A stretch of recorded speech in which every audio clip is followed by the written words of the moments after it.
In the bustling heart of Lagos, Nigeria, was a place where dreams were made or shattered in the blink of an eye.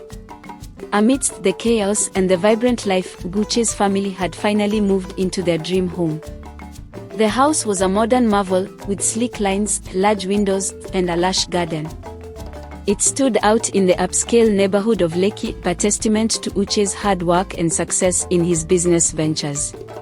Uche, a tall, robust man in his mid-40s, was a self-made entrepreneur. His wife, Funk, was a beautiful and kind-hearted woman who had dedicated her life to their two children, Tola, the eldest at 5, and Kemi, at 3. The family was excited to start a new chapter in their new home, but they were about to face a challenge they never anticipated. The story begins when Funk decided to hire a new maid to help with the household chores. She placed an advertisement in a local newspaper, and among the numerous applicants, one stood out, Choma. She was a young woman in her mid-20s, with a pleasant demeanor and impeccable references. Impressed by her qualifications and polite attitude, Funk hired her immediately. One sunny afternoon, Choma, the new maid, arrived at the Uche's household, and she quickly became an integral part of the household. Choma settled into her new role quickly. She was efficient, always on time, and seemed to have an innate understanding of the family's needs. She bonded well with the children, who took an immediate liking to her. She often prepared their favorite meals and helped them with their homework. For the first few weeks, everything seemed perfect. As weeks turned into months, Choma proved herself to be exceptionally efficient and reliable. She managed the household chores with meticulous precision and took care of every task with a quiet competence that impressed everyone. Funk often praised her, remarking on how the house seemed to run even smoother with Choma around. However, behind Choma's quiet exterior lay a complex web of secrets. She was not merely a maid, she was a servant of darkness. Every night, Choma's mother and her two siblings who had died 3 months ago could appear in the house and help Choma do the chores. The mother would instruct Choma, and she began to follow her instructions, performing small rituals and incantations. At first, the changes were subtle. She found herself more confident, her tasks at work seemed easier, and the Funk began to trust her with more responsibilities. In about 3 months down the line, subtle changes began to occur. Small items started disappearing around the house, nothing of great value, but enough to be noticeable.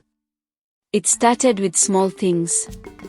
Funk noticed that objects in the house seemed to move on their own. A vase she distinctly remembered placing on the dining table would be found on the kitchen counter. Doors that were closed would be opened the next morning. At first, she brushed it off as the forgetfulness that came with managing a busy household. However, this was just the beginning, and Funk started to grow suspicious. One evening, Funk confronted Choma gently, asking if she had seen the missing items. She denied any involvement, her eyes wide with innocence. As time went on, more peculiar incidents occurred. Uche's business documents were tampered with, leading to significant losses. Funk's important files vanished, only to reappear in strange places. The children started falling ill frequently, complaining of stomachaches and headaches. The once harmonious household was now filled with tension, suspicion, and a place of constant arguments and mistrust. Choma, on the other hand, started manipulating Uche's family's social circle as well. She would spread rumors among their friends and neighbors, painting a picture of the Uche's family as unstable and unreliable. These rumors began to affect Uche's business dealings and social standing, further isolating the family. Things started taking a worse turn for Uche's family. The family's situation continued to deteriorate, and Funk's health began to decline under the stress. Despite the chaos, the glimmer of hope remained. A family pastor, Edwol, who was also a respected community elder and spiritual advisor, noticed the drastic changes in the Uche's family. He had always been close to them and felt something was amiss. Pastor Edwol decided to investigate the situation discreetly. Using his wisdom, prayer and fasting, Pastor Edwell started observing Choma more closely. He noticed subtle inconsistencies in her behavior and actions that others had overlooked. He advised Uche's family to join him in prayers and fasting that were to take a maximum of 3 days. The pastor instructed the family to avoid food for those days and soak into prayer. One evening, as the pastor was praying, he managed to find Choma's secrets, revealing her true identity and her connection to the Order of Chaos. Surprised, he quickly summoned Uche's family in his household and told them what he had discovered. Funk also explained of the strange dreams she had encountered, and this brought a limelight to what had been happening. Armed with this knowledge, the Uche's family decided to confront Choma. Choma initially denied everything.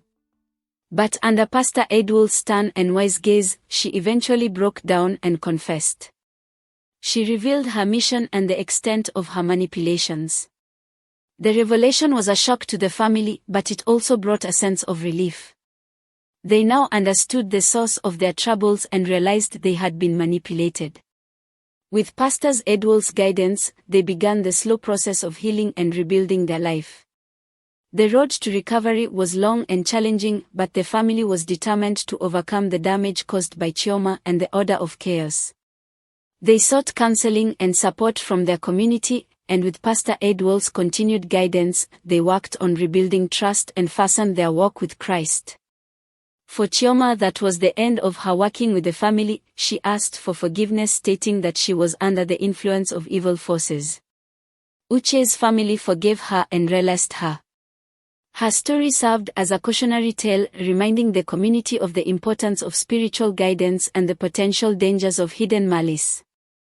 Until next time, thank you for watching. Please remember to subscribe, like and comment. Stay blessed, dear listener.